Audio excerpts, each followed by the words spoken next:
예, 할렐루야. 이제 고난주간이 시작이 됩니다. 오늘부터 고난주간인데 예수님의 십자가의 이 고난, 그 고난을 통해서 우리가 많은 것을 얻었습니다. 예수님의 고난이 없다면 우리에게 주어지는 그 은혜도 없어요. 예수님께서 고난당하시고 또 죽으셨기 때문에 우리가 새로운 생명을 얻은 줄로 믿습니다. 그래서 이 고난에 대해서 우리가 흔히 듣는 말이 이런 말이 있죠. 고난 뒤에는 뭐가 온다? 영광이 온다. 이런 말을 우리 흔히 많이 듣습니다. 그것이 사실입니다. 고난 없는 영광이 없습니다. 그래서 이 해산하는 고통이 있은 후에 보배로운 아들과 딸을 얻듯이 고난은 영광을 잉태하고 있는 산모와도 같습니다. 그래서 이 기간 동안 우리가 이 생명을 잉태하신 또 우리에게 내어주신 그 은혜를 생각하면서 어떤 마음을 가졌으면 좋을까 생각을 해보면 우리가 애통하는 마음, 슬퍼하는 마음도 가져야겠지만 무엇보다도 감사하는 마음이 우리에게 있어야 할 것 같습니다. 그래서 주님의 십자가의 고난을 묵상하되 그 은혜에 감사하면서 이 고난주간을 보내시는 여러분 되기 바랍니다. 그리고 기도하면서 우리 특별 새벽 기도에도 준비되어 있으니까 새벽에 또 나오셔서 기도하면서 또 감사와 하나님 앞에 우리의 마음을 또 아뢰드리면서 나아가는 것이 가장 좋은 또 보은이 되지 않을까, 은혜를 갚는 것이 되지 않을까 생각합니다.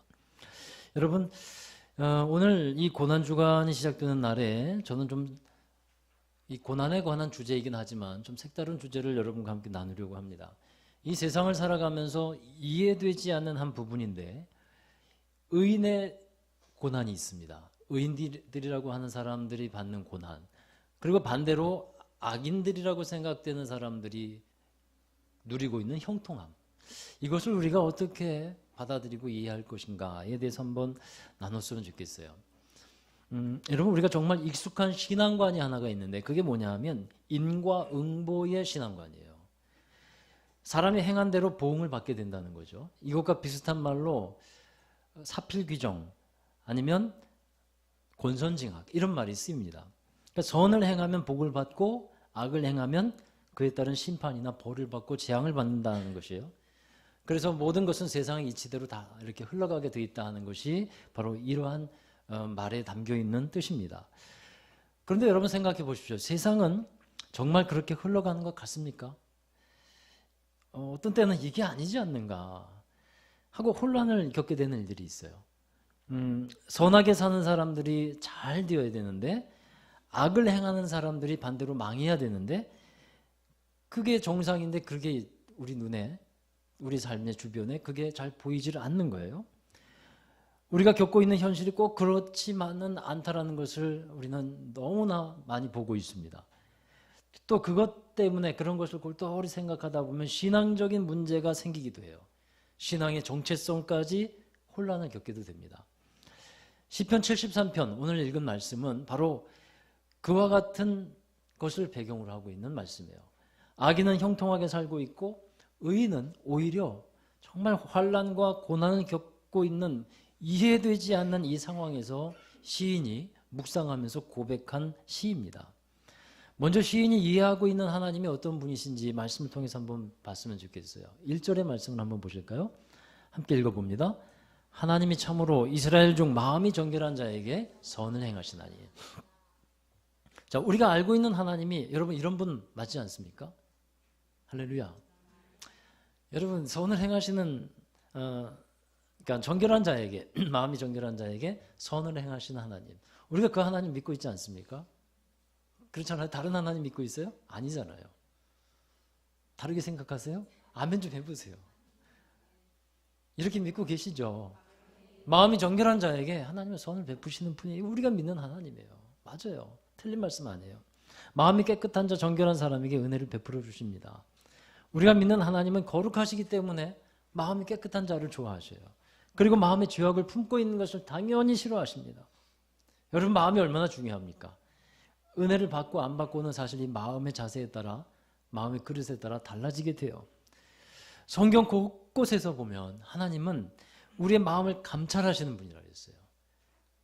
그래서 정결한 마음을 가진 자, 하나님의 마음을 가진 사람을 찾고 찾아서 그 사람을 들어 쓰신다는 것이 성경의 곳곳에 나오는 말씀이에요. 그런데 여러분, 이 시편 기자가 선한 일을 행하시는 하나님을 믿고 그동안 잘 따라왔어요. 정결한 자에게 선을 행하시는 하나님을 믿고 그 믿음으로 잘 따라왔는데 그 다음 구절에 보니까요, 거의 넘어질 뻔하였고 기절할 정도로 기가 막힌 상황을 만나는 거예요. 2절에서 한번 다시 보십시오. 거의 넘어질 뻔하였고 나의 걸음이 미끄러질 뻔하였다, 이렇게 말하고 있어요. 쉽게 말하면 실족할 뻔했다는 거예요. 시험에 들었다는 겁니다. 마음이 너무 어렵고 괴로워졌다는 거예요. 이 믿음 좋았던 사람이 이렇게 시험이 들게 된 이유가 그 3절에 보면 잘 나와 있는데, 그 이유가 뭐냐면 악인의 형통함을 보고 질투가 생겼다, 그렇게 말하고 있어요. 여러분, 이 사람들이 어떤 사람들인가 하면요, 이 악인이라고 하는 사람들이 이런 사람들이에요. 하나님을 잘 믿지 않고 여러모로 봐도 선한 삶을 살고 있지 않는 사람들이에요. 하나님을 두려워하지도 않습니다. 자기의 방식대로 살고 사람들을 비인격적으로 대합니다. 악한 일도 서슴지 않습니다. 6절에 보면요, 교만이 그들의 목걸이가 되었다 그랬어요. 얼마나 교만한 삶을 살아가는지 몰라요. 그 다음에 그 강포가 그들의 옷이라고 말했어요. 강포하다는 것은 폭력적이라는 것이거든요. 아주 폭력적으로 아주 싸납게 그렇게 사는 사람들. 또 8절에서는 그들의 말이 어떠한지를 잘 알려주고 있는데, 그들은 사람을 능욕해요. 거만하게 말합니다. 또 9절에서 보면 그들의 입은 하늘에 두고 혀는 땅에 두루 다닌다고 했는데, 이 말이 뭐냐면 그들의 입으로는 하나님을 대적한다는 거예요. 그리고 말로는 안 가본 데가 없어요. 다 허풍이 세다는 겁니다. 그러니까 이 사람들은 말하자면, 한마디로 정리하자면 부패할 대로 부패해 있어요. 말도 안 되는 악을 행하는 사람들이라는 겁니다. 그런데 이 시인이 보기에 이상한 것이 있어요. 그렇게 악하게 살아가고 교만하게 살고 말도 안 되게 살아가는데도 불구하고 그 사람들이 잘 되네요. 그 사람들이 잘 살아요. 너무 잘 살고 있는 거예요. 일단 말씀해 보니까 죽을 때도 그 사람들은 고통이 없이 죽고 힘이 강건합니다. 여러분, 사람이 악을 행하다가 죽는다면 어떻게 죽어야 마땅합니까? 악을 행하다가 죽어요. 어떻게 죽어야 여러분 우리가 속이 시원해요? 예? 혓바닥이 만발은 나와야 뭐 그래야 속이 좀 시원할 거 아니겠습니까? 벌을 받아서 정말 고통 가운데 신음하다가 단번에 죽어서는 안 돼요. 이 사람들은 한 10년 동안은 신음하다가 막 괴로워하다가 그 받은 만큼 그렇게 그냥 다 당하다가 죽어야 그게 마땅한 거예요. 그렇지 않습니까? 근데 일단 보니까 이 사람들은 죽을 때도 고통이 있어요, 없어요? 고통도 없이 죽네요. 죽을 때까지도 강건하네요. 그러니까 이 사람들이야말로 웰다잉을 하고 있는 거예요. 우리가 바라고 있는 웰다잉. 9988. 그 웰다잉을 이들이 하고 있네요. 또 악하게 사는 사람들을 보니까 돈이 많아요. 돈이 많으니까 평소에 잘 먹어서 살도 쪄 있고요. 그들이 버는 소득은요, 바라는 것보다 훨씬 더 많습니다. 어느 누구 가수는 보니까 하루에 몇백만 원짜리 호텔에 산다며요. 이름도 무시무시한 사람인데, 반면에 여러분, 선하게 사는 사람들은 그에 미치지 못하는 것 같아요. 오히려 선하게 사는 사람이 고통 중에 억울하게 죽어가는 것을 보게 됩니다. 그 사람들 중에는 하나님을 믿는 사람도 포함되어 있어요. 하루하루 살아가는 게 버거워요. 사는 게 고통인 사람들이 많이 있다는 거예요. 정직하게 살려고 하고 하나님 말씀대로 살려고 하는 사람들도 포함되어 있어요. 이러한 현실을 보면서 시인은 과연 하나님의 정의는 어디에 있는가? 하나님의 정의는 어디에 있는가? 많은 고민을 하고 있다는 것을 이제 알 수 있습니다. 그런데 이런 이 말할 수 없는, 이해되지 않는 이 상황보다도 더 가슴 아픈 현실이 있어요. 그게 뭐냐면, 시인의 마음을 아프게 하는 것은요, 하나님의 백성들이 악한 사람들에게 몰려와서 그로부터 무엇인가를 얻어보려고 한다는 거예요. 그게 10절의 말씀이에요. 10절의 말씀을 함께 보시죠. 함께 읽습니다. 그러므로 그의 백성이 이리로 돌아와서 잔에 가득한 물을 다 마시며, 그의 백성이라는 것은 하나님의 백성을 말해요. 하나님의 사람들이 생각하기에 악한 사람들의 형통한 삶을 사는 것을 부러워하면서 이제 그 사람들과 같이 살아보려고 하는 것이 낫겠다. 그들과 같이 사는 것이 낫겠다 하고 그들에게 오는 겁니다. 그들에게 속하는 거예요. 그렇게 되자 이들이 하나님을 부정하는 말을 하기까지 이릅니다. 11절의 말씀도 함께 읽어보겠습니다. 말하기를 하나님이 어찌하랴 지존자에게 지식이 있으랴 하는도다. 그러니까 하나님이 우리의 상황, 우리의 현실을 어떻게 아시겠냐는 거예요. 우리가 당하는 이 고통스러운 현실들, 이것을 어떻게 하나님이 아시겠냐는 겁니다. 하나님이 나를 아신다고 했지만 나는 여전히 어려운 상황을 벗어나고 있지 못하니까 이 현실을 하나님께서 어떻게 아시겠냐는 거예요. 그리고 그들이 어떻게 됩니까? 허무주의자가 돼요. 냉소주의자가 돼요. 근데 여러분, 이 시인에게 있어서 위기는 여기에서 그치지 않아요. 이와 같이 사람들이 믿음에 대해서 허황되다고 말하고 불신앙의 사람들이 되어져 가는 것을 보면서 위기의식을 갖는데 더 큰 진짜 위기가 남아있어요. 그게 뭐냐 하면 자신의 믿음, 자신의 이 내면에 찾아든 고통입니다. 우리 13절의 말씀도 함께 읽어보시죠. 내가 내 마음을 깨끗하게 하여 내 손을 씻어 무죄하다 한 것이 실로 헛되도다. 그러니까 이 현실을 지켜보는 시인의 마음이 이거예요. 내가 깨끗하게 정결한 자에게 선을 행하신 하나님을 믿고 있었는데 이러한 현실들을 보고 사람들이 믿는 사람들이 하나님 백성들이 그 악을 행하는 사람들에게 가서 뭔가 또 얻어보려고 하고 그들이 속하는 것을 보면서 나도 말이에요. 믿음을 지키고 살아갔던 것이 이 헛된 것 아니냐라는 마음이 들었다는 거예요. 그러면서 16절에 보면 그 다음 절에 보면 그 시인의 상태가 잘 나와 있는데 자 73편 16절입니다. 같이 읽어보시죠. 내가 어쩌면 이를 알까 하여 생각한즉 그것이 내게 심한 고통이 되었더니. 그러니까 이제는 하나님을 잘 믿고 있었던 이 시인의 마음에도 허무함이 찾아왔어요. 하나님은 마음이 깨끗한 자에게 선을 행하시는 분인 줄 알고 믿고 살아왔는데 그래서 죄를 가까이 하지 않으려고 노력하면서 살아왔는데 지금의 자기의 상황을 보고 여러 주변의 상황을 보니까 이거 헛된 일 아니냐 하는 마음이 들었다는 거예요. 좀 나아가서 제가 좀 풀어서 해석을 하면 이런 거예요. 하나님께 이렇게 탄식하는 거예요. 하나님 정말 살아계신 건 맞아요? 하나님이 정말 함께 하시는 건 맞습니까? 내가 믿음을 지키면서 여기까지 살아왔는데 이거 다 헛된 것 아니에요? 하나님을 위해서 열심을 내면 뭐합니까? 달라지는 게 뭐가 있어요? 하나님께 이렇게 얘기하고 있는 거예요. 여러분 진짜 위기는 이런 거죠. 진짜 위기는 자기에게 찾아온 것. 이 독감이 유행하고 전염병이 유행해도 그 병이 나에게 오지 않도록 하는 것이 중요하잖아요. 그와 같이 세상에 불신앙의 전염병이 돈다고 해도 내가 내 믿음을 지키면서 살아가는 것이 정말 중요합니다. 그렇지만 이 불신앙의 바이러스가 내게 침투했을 때 나를 우울하게 만들고 나를 침체하게 합니다. 성경에 그런 병을 혹독하게 앓았던 한 사람이 있습니다. 엘리야라는 사람이에요. 엘리야는 하나님의 놀라운 능력을 가지고서 일했던 위대한 선지자였고 종이었습니다. 그가 바알과 아세라 선지자 850명과 함께 갈멜산에서 영적 전투를 벌이지 않습니까? 그리고 나서 승리했어요. 그런데 얼마 후에 그가 영적인 우울증을 알아요. 그가 말하는 것이 이런 것이었어요. 하나님 이게 뭡니까? 이게 뭡니까? 저만 남지 않았습니까? 하나님이 사랑하고 아끼던 사람들은 하나님을 섬길까 바울을 섬길까 여전히 갈팡질팡하고 그렇게 변하게 되어 있었고 하나님을 따르고 믿음으로 살아갔던 사람들은 많은 사람들이 죽임을 당했고 이제는 나만 홀로 남지 않았습니까? 하나님 이게 뭡니까? 차라리 이렇게 사느니 죽는 게 낫겠습니다. 이게 엘리야의 이 로뎀나무 밑에서 했던 고백이잖아요. 여러분 이런 영적인 우울함이나 침체를 겪은 사람이 엘리야만 있겠습니까? 믿음의 조상이라고 불리는 사람 누굽니까? 아브라함이에요. 아브라함은 안 그랬을까요? 여러분 아브라함도 애굽으로 내려가서 애굽의 왕을 속이면서 목숨을 부지할 수밖에 없는 그 상황이 있었어요.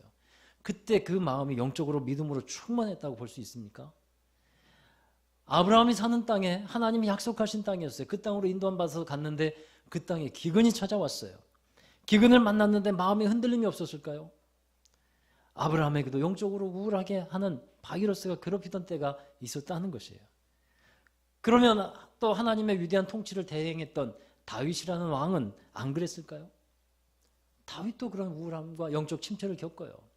여러분 신약으로 넘어와 보십시오. 예수님의 제자들은 안 그랬을까요? 예수님의 제자들도요, 흔들리는 그러한 신앙 가운데 있었던 것을 보게 됩니다. 그러면 위대한 또 종이었던 바울은 안 그랬을까요? 바울도 그런 침체를 겪었어요. 여러분, 모든 사람들이 영적인 우울함, 침체의 시간을 겪어왔습니다. 사람이 인생을 살아가면서 이런 부조화, 또 부조리들을 생각하면 생각할수록 시인의 고백처럼 너무 고통스러운 거예요. 이게 어떻게 이렇게 되어지는 것일까? 이해가 안 되는 겁니다. 제가 인생의 푸른 꿈을 안고 대학에 들어갔을 때 이런 고민을 좀 했어요. 왜 이 나라는 이렇게 모순된 것일까? 정말 열심히 살아보려고 하는 사람들이 그에 따른 보상을 받지 못하고 더욱 힘들어지는 것일까? 그때는 신앙적으로 생각한 것도 아니었어요. 그저 이 사회에 합당한 정의가 이루어지고 있지 못한 것에 대한 울분이 있었죠. 많은 사람들이 그랬죠, 그 시대에. 뭐 지금은 또 다르겠습니까? 지금도 그러죠.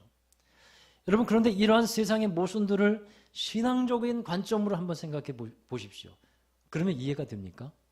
신앙의 관점에서 바라보아도 여전히 고민되는 것이에요. 힘들기는 마찬가지입니다.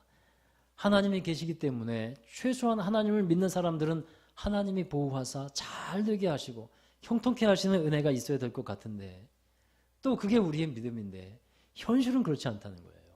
현실에서는 하나님을 믿지 않는 사람들이 더 형통한 것 같아 보이고, 더 잘 사는 것 같아 보이고, 더 평안해 보이고요, 더 행복한 것 같아 보입니다.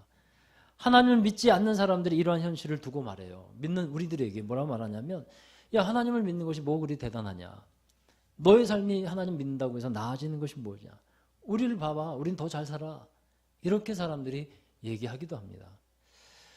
여러분, 사실 이 설교를 준비하면서 조심스럽기도 했어요. 왜냐하면 설교에는 항상 긍정적인 말을 하고 희망을 주고 또 믿음의 능력을 선포해야 되는데, 이러한 현실들을 보면서 생기는 고민들을 설교에 언급하다 보면 또 신앙생활에 혼란을 주는 것은 아닐까, 이런 고민들이 좀 조심스러운 마음이 있었어요. 그런데 여러분, 오늘 말씀에서도 그러합니다만 성경은 이러한 현실적인 상황에 대한 실존적인 질문과 고민들을 정말 많은 곳에서 우리에게 가감없이 던져주고 있다는 거예요. 대표적인 것이 의인이 받는 고난의 문제입니다. 하나님을 위해서 사는 사람들이 있는데 그들이 고난을 겪는다는 거예요. 그게 성경에 한두 번 나오는 게 아니고 무지 많이 나옵니다. 믿음을 잘 지키면서 살아가고 있는데 고난을 만나는 경우가 많다는 거예요. 가장 대표적인 인물을 하나 꼽는다면 욥을 둘 수 있겠죠. 욥은 당대에 의인이라고 불렸습니다. 하나님 앞에서 더 온전하려고 하고 더 거룩하려고 했던 사람들이에요. 그런데 그가 큰 고난을 만나잖아요. 그가 만난 고난이 이제 크게 세 가지로 말할 수 있는데, 자녀도 잃어버려요. 재산도 잃어버려요. 건강도 잃어버렸어요. 엄청난 고난을 만납니다. 여러분, 의롭게 살았던 욥이에요. 하나님을 정말 잘 믿었던 사람이에요. 그런데 이런 고난을 신앙적으로 어떻게 설명할 수 있겠냐는 거예요. 욥의 세 친구들은 욥에게 찾아오기는 했습니다만 위로가 되지 못했어요. 이 세 친구들은요, 그냥 원인만 파악하려고 그래요. 뭔가 문제가 있나, 원인만 파악하고 들춰내려고 하니까 위로가 안 돼요. 욥에게 무슨 죄가 있는가, 그것만 찾아보려고 해요. 여러분, 하나님은 이런 분이라고 자신이 갖고 있는 지식을 마음껏 이 세 친구가 얘기합니다. 그런데 욥에게는요, 그게 위로가 안 돼요. 그럴 때는 어떻게 해야 될까요? 그럴 때는요, 그저 그냥 함께 있어주는 거예요. 밥 한 번 같이 먹어주는 겁니다. 따뜻한 말 한마디 해주는 게 진정한 위로가 되는 것입니다. 할렐루야. 자, 여하튼 큰 틀에서 생각해 보십시오. 이 욥이라는 사람이 당한 고난이 합당합니까? 전혀 맞지 않잖아요. 하나님을 잘 믿었기 때문에 복을 받아야 되는데 고난을 당한다는 것이 안 맞는 거예요. 근데 우리가 욥의 결말을 잘 알고 있기 때문에 위안이 되지만, 현실에서 만나는 악인의 형통함을 바라보고 있고 또 의인의 고난의 문제는 우리가 쉽게 설명을 할 수 없는 것이 부분입니다. 생각하면 생각할수록 고민이 돼요. 자, 그럼에도 불구하고요, 여러분, 이렇게 고민하면서 고통 중에 있던 시인이 이제 답을 하나 찾아요. 너무도 하루하루 살아가면서 그 고민을 가지고 살아가는 것이 고통이었는데 답을 찾아요. 어둠 속에 빛을 발견합니다. 그때를 이렇게 기억하고 있어요. 시편 73편 17절입니다. 함께 읽어보시죠. 하나님의 성소에 들어갈 때에야 그들의 종말을 내가 깨달았나이다. 하나님께 질문했지만 그 답을 찾지 못했어요. 그러나 다시 성소에 들어가서 기도하며 하나님께 진지하게 그 부분에 대해서 자신을 세워놨을 때 하나님께서 알려주시는 답이 있었다는 거예요. 악한 일을 행하는 사람들의 종말이 어떠한지에 대해서 그 다음 구절에서부터 나옵니다. 다시 신실하신 하나님을 그래서 시인은 찬양하게 되었다는 것이 이 고백이에요. 자, 여러분, 시인이 고민하면서 고통스러워했듯이 우리가 이 악인의 형통함을 보고 의인의 고난의 현실을 보면서 과연 어떻게 우리가 그 일을 생각해야 될까? 제가 여러분에게 이제 한 4가지를 말씀드리려고 해요.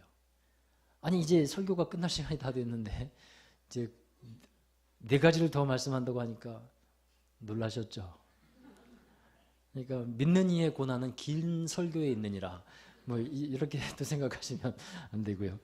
자, 여러분 4가지 짧게 말씀드릴게요. 먼저 고난은요, 모든 사람이 피할 수 없다는 것을 인정해야 돼요. 이 세상에 사는 모든 사람들은 고통과 고난 속에 살아갑니다. 이 고난은요, 절대적이기보다는 상대적이에요. 내가 겪는 고난이 더 크게 느껴지기 마련이지만요, 남이 겪는 큰 고난들이 있어요. 부자라고 생각하는 사람도 겪는 고난도 있고 고통이 다 있습니다. 그러나 분명한 것은, 자, 내 것은 좀 내 것만 크다고 생각할지 모르지만 우리가 인정해야 될 것은 모든 살아가는 사람들은 다 고난이 있다는 것을 인정해야 하는 것입니다. 그 가운데 저와 여러분이 들어가 있는 거예요. 여러분, 우리나라에 살고 있음으로 인해서 우리나라의 사회 구조 속에서 살아감으로 인해서 겪는 고난들이 있습니다. 우리나라에 태어났기 때문에 겪는 고난이 있어요. 복된 것도 있죠. 우리나라에 살고 있음으로 인해서 받는 혜택도 있지만 문화와 사회 구조 속에서 겪는 아픔도 있어요. 여러분, 미국의 총기 사건이 많이 일어나지 않습니까? 그 나라에 살고 있음으로 인해서 받게 되는 고난이 있는 거예요. 그래서 어떤 사람들은 이 고통을 벗어나기 위해서 다른 나라로 이민을 가기도 합니다. 그러면 이민을 하면 고난이 없을까요?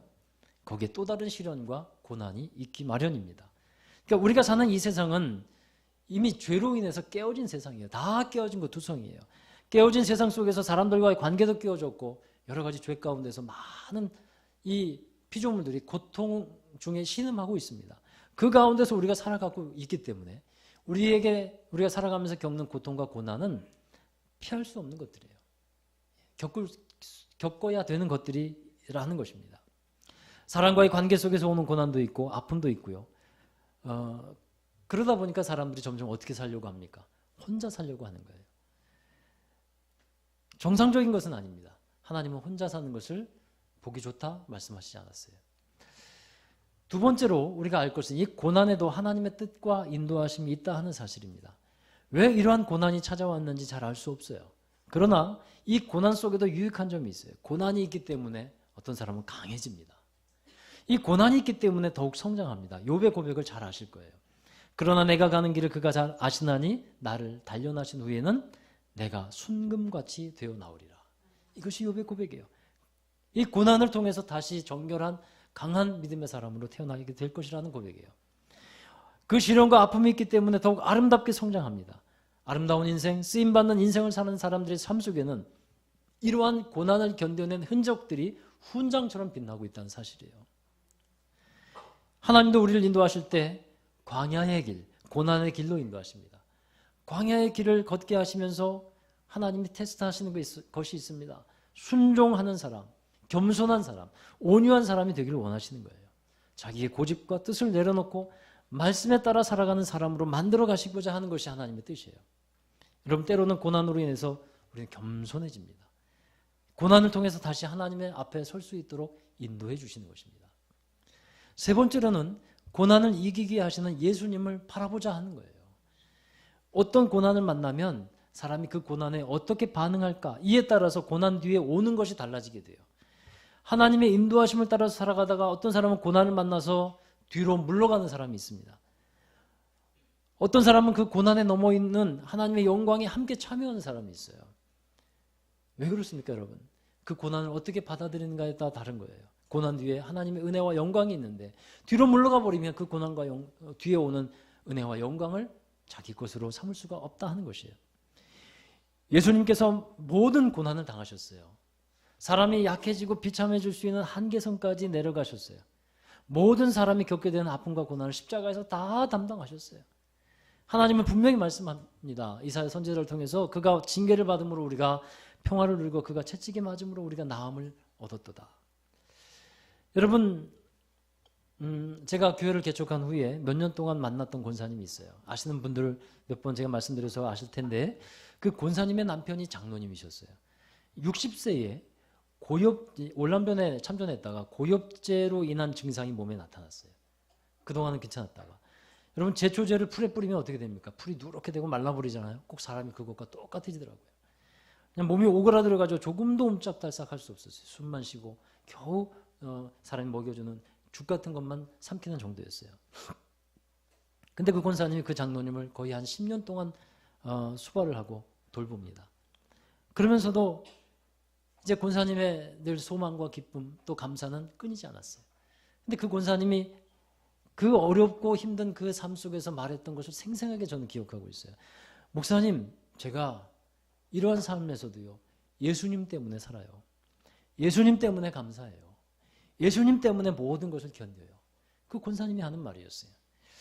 그 권사님의 말처럼 이 고난과 고통의 삶 속에서도 우리를 대신해서 고통을 당하시고 모든 것을 이기시며 모든 것을 다 이루시고 마침내 부활하셔서 승리를 주신 주님 때문에, 그 주님 때문에 우리는 이길 수 있는 줄로 믿습니다. 그래서 우리는 고난 중에 주님을 바라봐야 하는 것입니다. 마지막으로 진짜로 무엇이 복인 줄 알자 하는 것입니다. 인과 응보의 신앙관을 갖고서 이 세상을 살아가다 보면 어떤 때는 맞고 어떤 때는 틀리다는 생각을 하게 될 거예요. 그러나 여러분, 결국 사람의 마지막은 궁극적으로 인과응보라는 결론을 맺게 됩니다. 지금 이 세상에서의 선과 악의 결과가 불분명합니다. 혼재되어 있어요. 여러 과정들이 복합적으로 얽혀있기 때문에 불확실합니다. 그러나 주님이 오셔서 하나님의 나라를 완성해 나가는 그때에는 정말 분명해집니다. 하나님의 주권적인 판단 하에 선한 것은 선한 열매로 드러나고 악한 것은 악한 열매로 판정이 나게 될 것입니다. 예수 그리스도를 주로 영접하고 하나님께 나아간 사람들은 하나님의 자녀라고 불려줬잖아요. 자녀에게 하나님의 나라의 유업을 받고 누릴 수 있는 복을 하나님은 허락해 주셨습니다. 우리는 그 복을 이미 선점해 놓고 살아가는 사람들인 줄로 믿습니다. 그러면 이 세상에 우리가 살아가면서 진짜 복이 무엇이냐 하면 오늘 시편 73편 마지막 절이 우리에게 답을 주고 있어요. 함께 읽도록 하겠습니다. 하나님께 가까이 함이 내게 복이라. 내가 주 여호와를 나의 피난처로 삼아 주의 모든 행적을 전파하리이다. 그러니까 하나님을 가까이 하는 것이 가장 큰 복이 되는 것을 성소에 들어가서 비로소 깨닫게 되는 거예요. 여러분, 이 복을 우리가 누리고 있고 앞으로도 더 많이 누려야 할 줄로 믿습니다. 저마다의 형편과 사정이 다르잖아요. 어떤 때는 이해되지 않는 고난의 문제가 우리에게 있어요. 그러나 하나님은 우리에게 이 세상에서 하나님의 나라를 살아갈 수 있도록 하셨어요. 삶과 형편은 다르지만 진정한 평안과 기쁨을 이 세상에서 누리며 살아가다가 하나님의 나라, 죽어서만 가는 것이 아니라 이 세상에 살아가다가 지금부터 이루어지고 있다가 하나님의 나라에 가서 또 함께 놀라운 완성을 맛보게 되는 것입니다. 그래서 시인은 분명히 말해요. 이 세상에서 살아가는 동안 하나님을 가까이 해라. 그게 가장 큰 복이다. 할렐루야. 자, 여러분, 오늘 말씀처럼요, 악인의 형통한 것처럼 보이고 악인이 형통한 것처럼 보이고 의인이 고난받는 것처럼 보일 때가 많은 줄 압니다. 이런 삶이 많은 고민이 되겠지만 사랑하는 여러분, 많이 고민하지 마시기 바라요. 빨리 그 고민에서 헤어나오시길 바랍니다. 수많은 믿음의 사람들이 이미 그와 같은 실존적인 고민들을 해왔어요. 그러나 결론이 이거예요. 내가 사는 동안 하나님을 가까이 하리라. 이것이 가장 큰 복이다.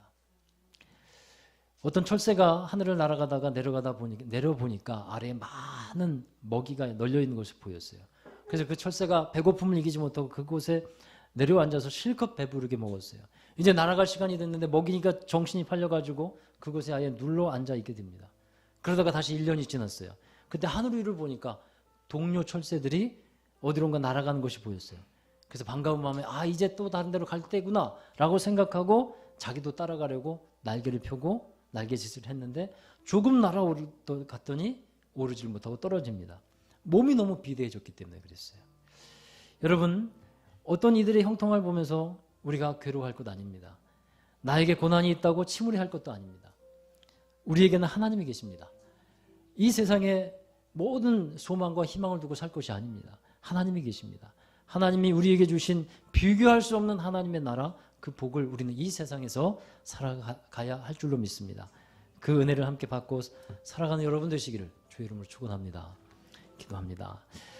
모든 고난을 받으시고 우리에게 참된 생명과 승리를 주신 주님을 찬양합니다. 하나님, 우리가 세상에 살아가며 때로는 이해되지 않는 그런 문제들이 있지만 우리가 주님 안에서 답을 찾게 하여 주시고 우리가 주님을 가까이 하는 복을 누리게 하여 주셔서 마침내 하나님의 나라에 살아가는 저희들이 될 수 있도록 은혜를 베풀어 주옵소서. 하늘의 위로와 하나님의 기쁨이 우리 안에 가득하게 하여 주옵소서. 예수 그리스도의 이름으로 기도하옵나이다. 아멘. 우리 다 함께 자리에서 일어나셔서 함께 찬양하겠습니다.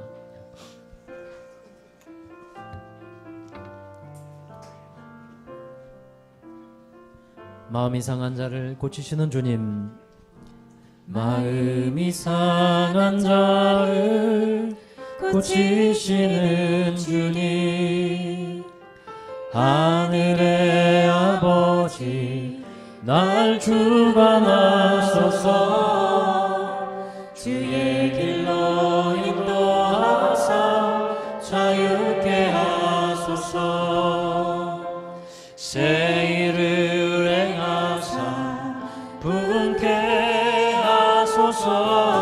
의에 줄이고 목이 마르니 성령의 기름 부소서. 의에 줄이고 목이 마르니 내 잔을 채워 주소서. 성령으로 채우사, 성령으로 채우사 주보게 하소서. 주의 임재 속에 은혜 알게 하소서. 주 뜻대로 살아가리 세상 끝날까지. 나를 빚으시고 새날 열어주소서. 의에 줄이고 목이 마르니 성령의 기름 부소서. 의에 줄이고 목이 마르니 줄이고 목이 마르니 내 잔을 채워 주소서. 의에 줄이고 의에 줄이고 목이 마르니 성령의 기름 부소서. 의에 줄이고 목이 마르니 내 잔을 채워 주소서. 우리 기도하겠습니다. 나의 뜻대로 되지 않는 현실이 있습니다. 때로는 주님을 믿는 믿음으로 인해 더욱더 내 삶에 고통과 어려움이 있는 것 같은 느낌을 받을 때가 있습니다. 그리고 우리는 그 상한 마음을 가지고 또 아픔을 가지고 하나님 앞에 나올 때가 있습니다. 그때 우리 오늘 시인의 고백처럼 하나님의 위로가 있고 하나님 안에서 답을 찾는 저와 여러분 되기 바랍니다. 하나님, 우리의 마음에 하늘의 위로와 하나님의 기쁨이 가득하기를 원합니다. 이해되지 않는 삶의 형편 속에서 우리 하나님을 의지하며 마침내 하나님께서 이루시는 하나님의 나라의 그 놀라운 사랑과 정의를 우리가 분명히 믿으며 이 세상을 살아가면서 하나님을 가까이 하는 것이 복임을 믿고 우리 믿음으로 살아가기를 원합니다. 우리 함께 결단하면서 고백하며 기도하겠습니다. 하나님을 가까이 하겠습니다. 함께 기도하시죠. 하나님, 우리가 살아가면서 이해되지 않는 삶의 여러 가지 현실들을 그 바라보며 고민하며 애통하는 마음을 갖습니다. 우리가 생각으로 우리가 여러 가지 고민으로 많이 해봤지만 그러나 그것들이 우리에게 해결을 주지 못하고 해답을 주지 못함을 또한 깨닫습니다. 하나님이 깨어진 이 세상에 살아가고 있는 저희들이 당하는 아픔과 고통 주님께서 분명히 기억하시고 알고 계심을 믿습니다. 그러나 때로 우리가 이해되지 않는 그런 삶의 형편 속에서도 하나님을 향한 믿음을 잃어버리지 않게 하여 주시고 성소에 들어왔을 때 분명히 하나님 악인의 종말을 깨달았던 것처럼 정말 저희들도 하나님께서 하신 일을 분명히 깨닫게 하여 주시고 오직 하나님 안에서 주님만을 의지하며 우리 하나님을 가까이 하는 삶을 살아갈 수 있도록 은혜를 베풀어 주시옵소서. 하나님을 가까이 하는 것이 우리에게 가장 큰 복이 됨을 믿습니다. 하나님, 이 세상의 어떤 것을 우리가 가까이 하는 것, 주님만을 가까이 하는 것이 삶의 형통이요 하나님이 함께하는 것이 형통한 것인 줄로 믿습니다. 항상 우리 마음에 하나님이 주시는 위로와 평강이 넘치게 하여 주시옵소서. 사랑의 하나님, 감사합니다. 언제나 변함없이 우리를 사랑하고 계심을 믿습니다. 그러나 때로 이해되지 않고 우리가 잘 알 수 없는 삶의 현실들을 맞닥뜨리며 우리의 마음의 고민과 여러 가지 범민들이 있을 때 그때 다시 한번 하나님의 말씀 앞에 서게 하여 주시고 오직 주님만이 그 모든 것을 정리하시고 해결할 수 있는 분임을 깨닫게 하여 주옵소서. 그리하여 인생에서 참된 형통과 복은 하나님을 가까이 하고 하나님이 함께하는 것임을 알게 하여 주셨사오니 우리가 이 세상에서 살아가며 불평과 원망으로 살 것이 아니라 하나님을 바라보며 소망과 믿음으로 살아갈 수 있도록 도와주시옵소서. 삶의 여러 가지 고난과 아픔이 있는 줄로 믿습니다. 그 고난과 아픔도 예수님을 바라보며 승리하는 저희들 되게 하여 주셔서 모든 아픔과 고난을 당하신 주님 안에서 우리가 모든 것을 견디며 사랑으로 넉넉히 이기며 주님 안에 강건한 삶을 살아가는 우리 모든 성도들이 되게 하여 주옵소서. 때로는 그 고난이 우리에게 참된 복이 되고 은혜의 통로가 됨을 또한 깨닫게 하여 주시고 고난으로 말미암아 하나님 앞에 더욱더 겸손하고 그 아픔으로 말미암아 더욱더 하나님의 위로와 치유의 손길을 경험하는 우리 모두가 되게 하여 주옵소서. 이 고난 주간에 더욱더 예수 그리스도의 고난을 묵상하며 주님의 죽으심을 통해 우리에게 생명을 허락해 주셨음을 감사히 여기며 감사하며 귀한 시간들을 보내는 우리 모두가 되게 하여 주옵소서. 이제는